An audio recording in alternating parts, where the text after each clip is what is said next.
Broadcasting from the business capital of the world, this is the Podcast Business News Network. Kate Crow joining us here live on the show. Excited to have her, fellow New Yorker. Yeah, she's from Red Hook, and we're going to talk today about her work as a life coach. The name of the company is called Shift It.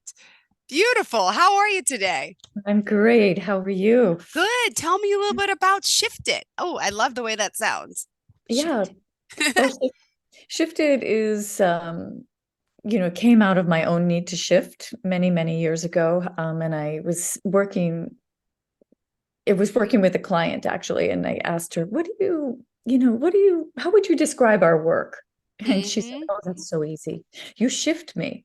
And I thought, oh, that's kind of right. So it shifted is really about, I help my clients shift their perspective on things, but also to make changes or to deal with changes, either the ones that they want to make or the ones that life has sort of foisted onto them and they are dealing with. So anyone who is in transition or wants to be in transition.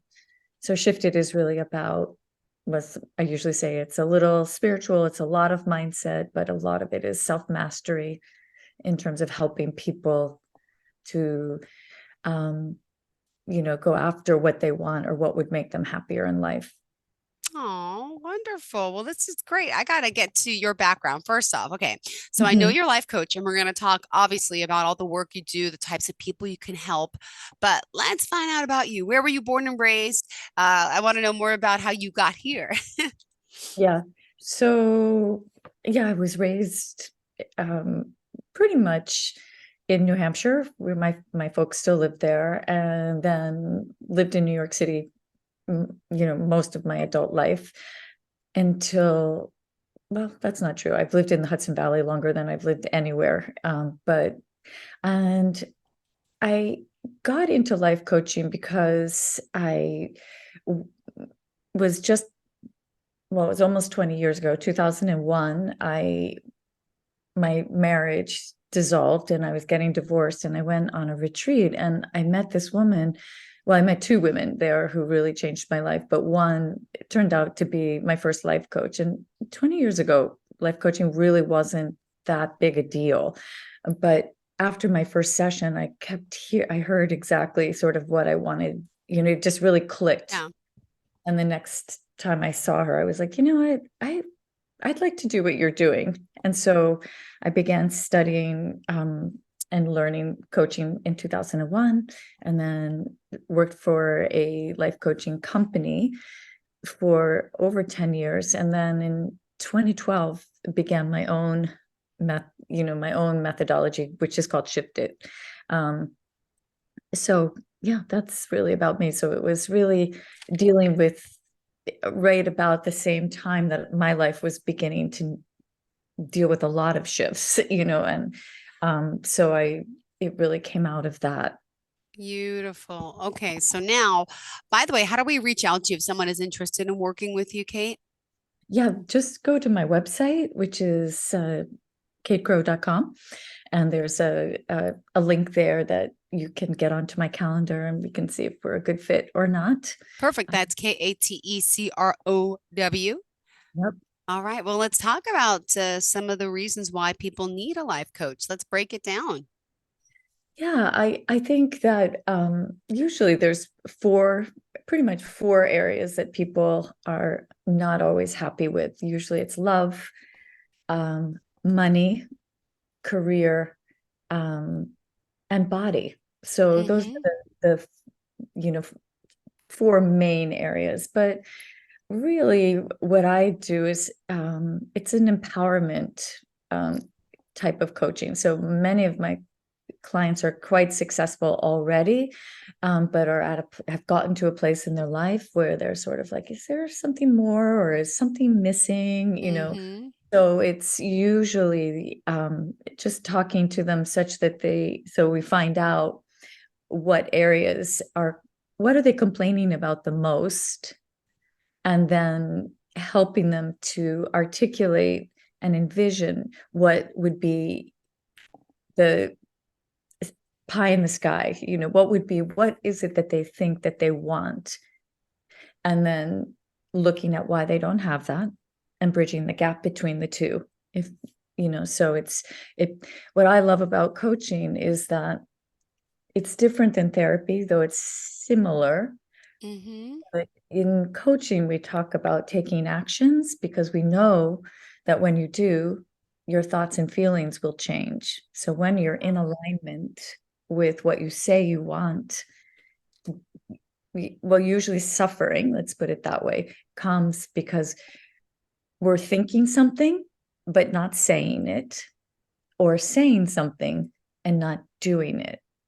So Gandhi has a great quote where he Yeah. says, happiness is when what we think, what we say, and what we do are in harmony.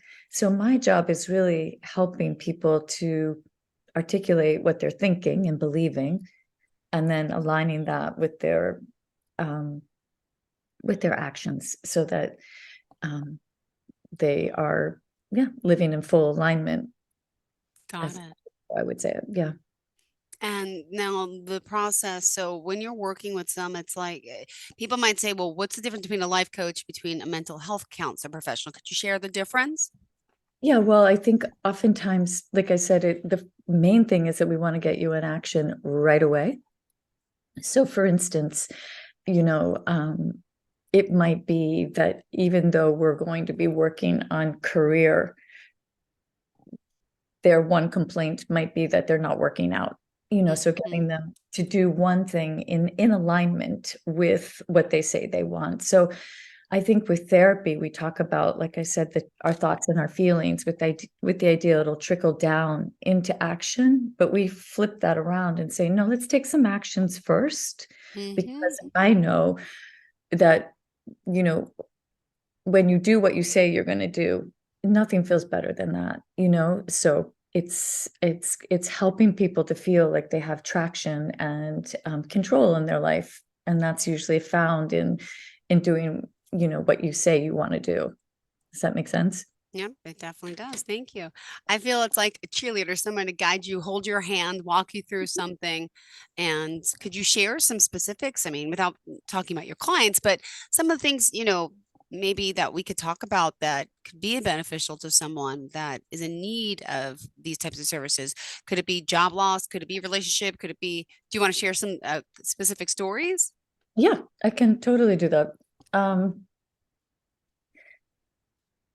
I had like one of my well, I can think of a couple. Like I have one very long-term client of mine was, pregnant with her second child and was like, I don't think I can do this in her marriage.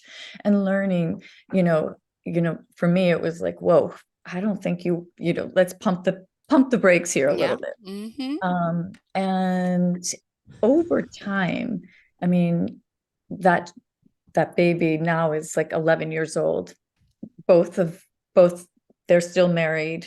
They are happily married. But part of it was helping her to get in touch with what she needed to ask for and to learn how to have disagreements fair and square, so that so they could move through that. So both people could, find a greater happiness.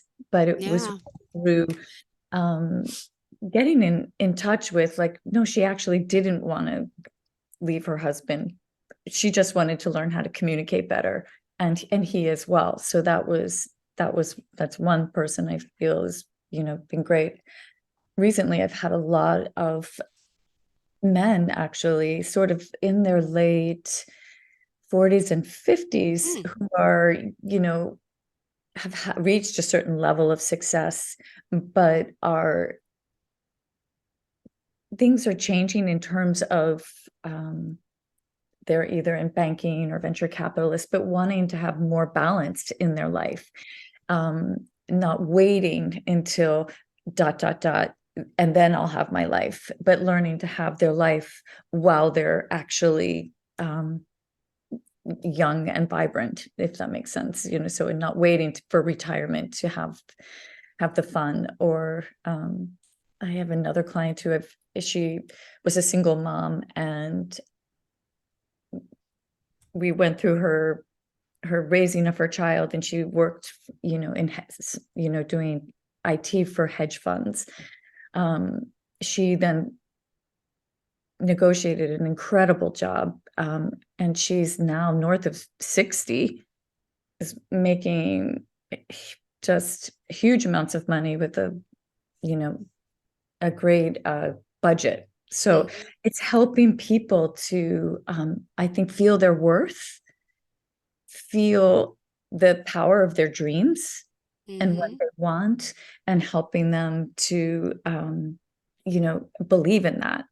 And so really, it's a lot of times what sabotages us is having a belief deep, deep down in the subconscious that maybe believes that, if I become too successful, I'll lose my friends. Fear of success is a big one for people.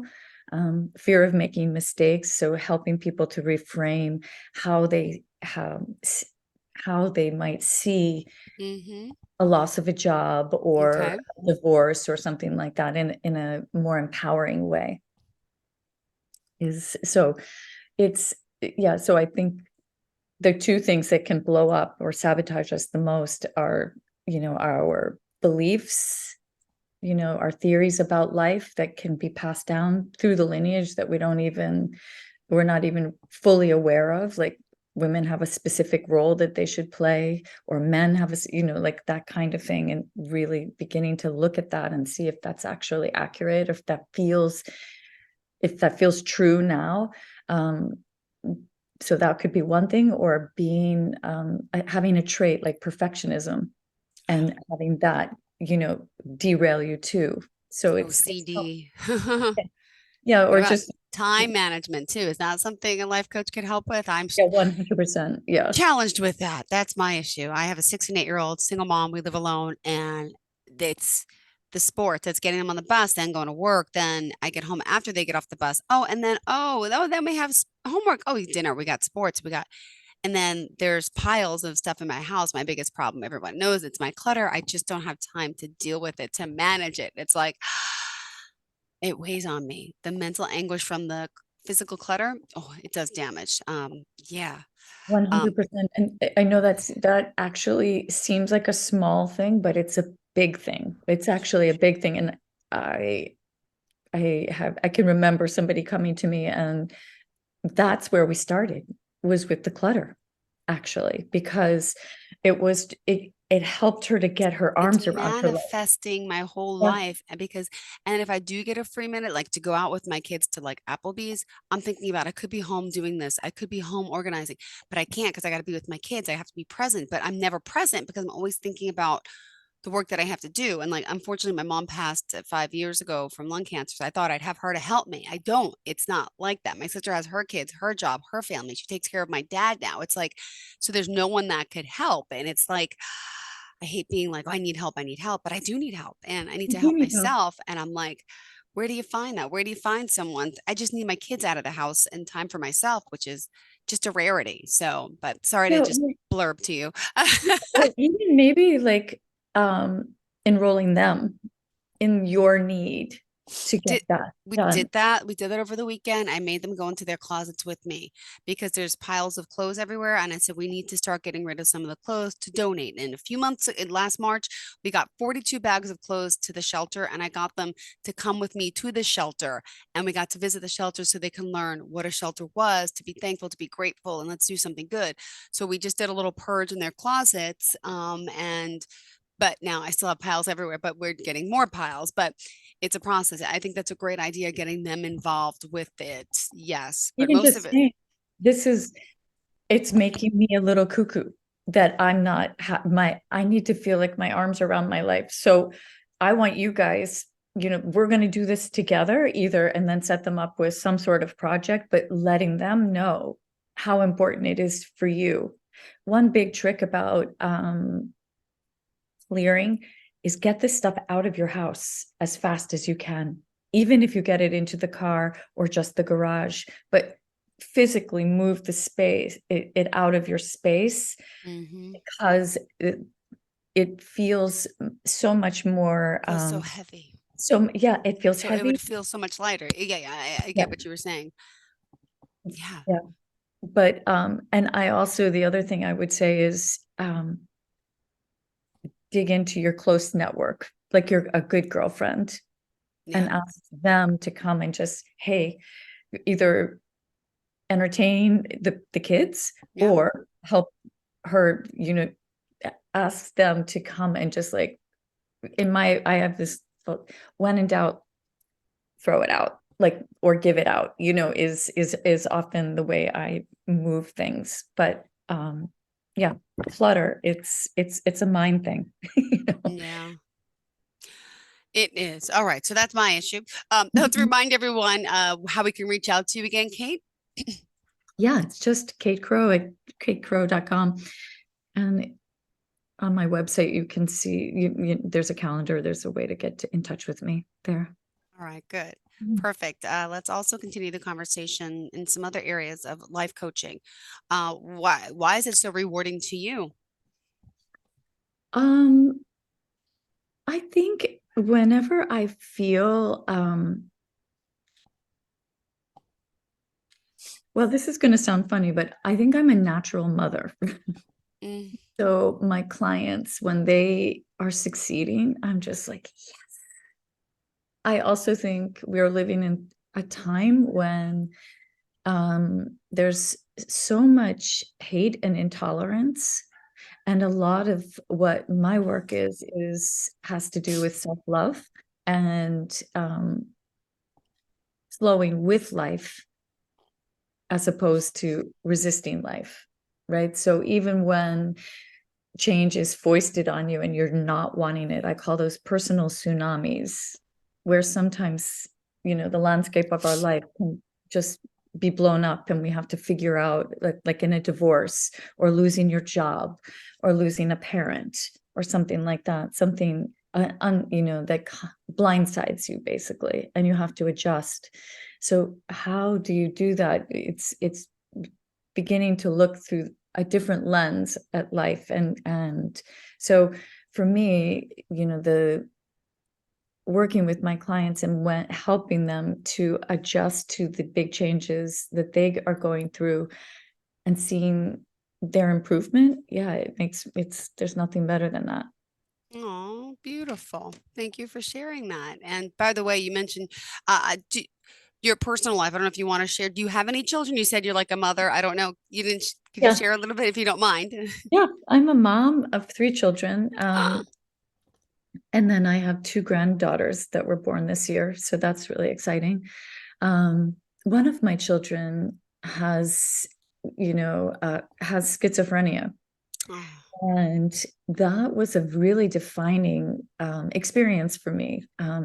When I talk about the tsunamis, um, I the first one was, of course, divorce. I think anybody who goes through divorce, it's letting go of expectations and dreams and all of those things. So that was like the first one. But then, in my between 40 and 50, I lost 2 partners to cancer, and then my child's schizophrenia oh, bloomed. Um, so it was having to adjust to very big um, situations, circumstances that were beyond my control, and needing to find my power when I didn't feel I had any. So, really, what I do with my clients is helping them to find their power, even though they don't necessarily feel at that moment that they have it. mm-hmm. So, in your case, for instance, with the clutter thing, we would actually start to, you know, think about, okay, what could you handle between now and the end of the week? Like, is there one drawer, one closet that Exactly. you could Well, handle? well, Kate, I'm going to be honest. We got a cat this weekend. We adopted a half blind cat at the shelter. So my kids, we had to bring home a cat. So what we did was Friday night, I did my son's room. I cleaned and organized his room. I feel better. It's not my main room, but I got his room ready in action. So it's spotless, it's clean, it's organized. So then last night I got to sit in my big, I have one room that's full of clutter. And I sat there, and I sat amongst garbage. It looked like a hoarding situation. It's mostly my kids' projects, their work from last year, my clothes, it's birthday cards, but it's really piled up in this room. I sat there and I made 2 bags of garbage. It does not look like I made a dent at all, but I did. And I feel so good today knowing that I took 2 white trash bags out, mostly papers, but out of the room. It's a baby step. I feel I need to take that baby step. If I have an hour, do it. If I That's it, right there. and I think well, the best thing is if I'm working without my kids, I have to sacrifice some sleep and get up earlier. I do get up before them to take care of their needs, but I think I need to start waking up a little earlier to start doing stuff like that. But I feel great knowing that I've accomplished a little, like you said. And in life, right, to get to what we want, we got to take baby steps. So you're right on, spot on about that. And in this case, if you, here's a guess, just do a guesstimation. Yeah. How long do you think it would take to really clear that room?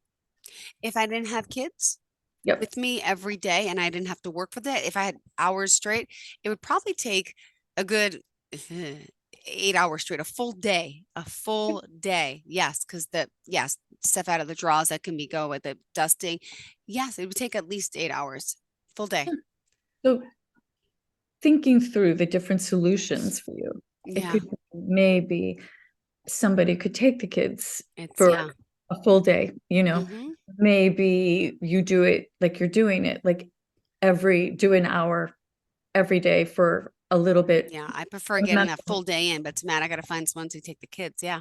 yeah, and then remembering to really take Hmm. your process of taking it out so that you're Yeah. not just living in like, but that the so generally speaking, I would say, okay, give me, if sky is the limit, let's say there's no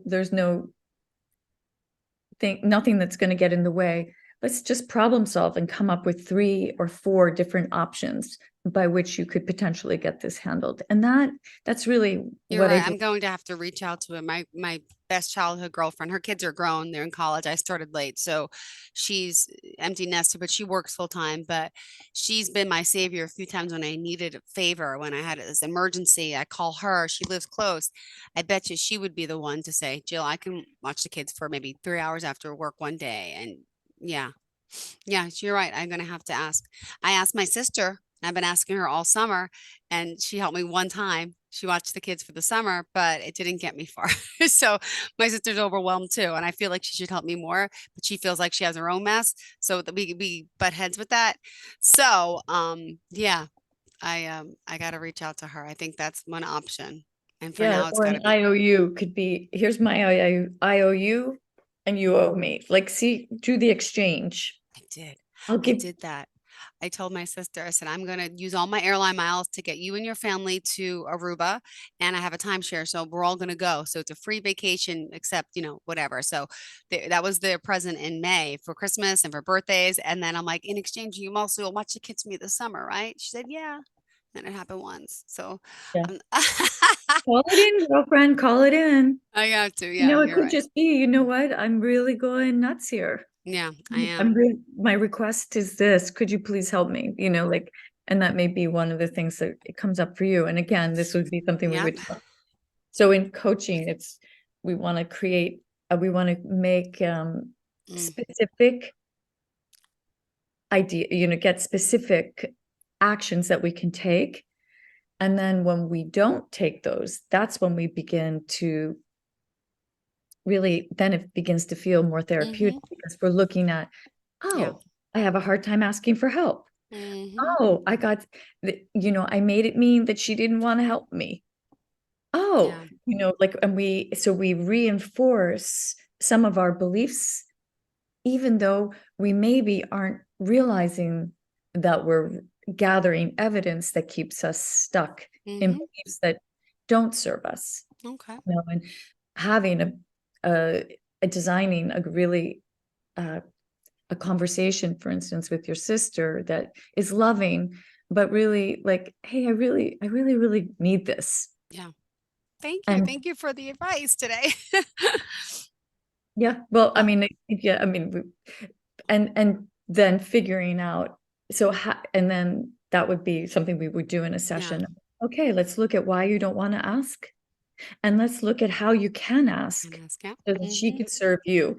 Help Yeah. me to serve, help me to show you how to love me is basically oftentimes what we need to learn how to Well, do. thank you, Kate. I apologize. We're out of time.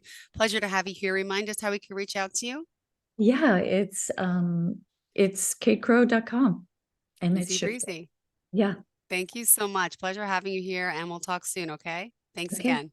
Are you looking for even more of the podcasts and hosts that you love? The Podcast Business News Network is proud to announce that you now have even more ways to listen live. Check out the MyTuner Radio, online radio box, and Simple Radio apps on iOS and Android, or find us online. Search for Business News Network on mytuner-radio.com, or search Podcast Business News Network on streama.com and onlineradiobox.com/US. Take your podcast on the go and don't miss a minute of the action.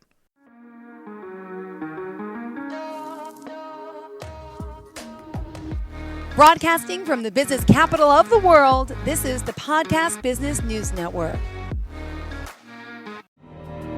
For nearly 2,000 severely injured veterans, everyday life has become filled with barriers. Day-to-day simple tasks can become pretty daunting. I have to carry my chair up 2 flights of steps or have somebody do it for me. What scares me the most is just the falling. When I'm struggling with my house, I think, to have that one great barrier just knocked down, it's crucial. Home for Our Troops is a wonderful nonprofit that builds a mortgage-free, fully adaptive, handicap-accessible house. And there's no catch. It'll be our very first home that we've ever owned. This is a game changer. This is where your life begins again. We need you to join us in completing this important mission. Please visit hfotusa.org and help build homes and rebuild lives. Because of you, everything's going to be okay.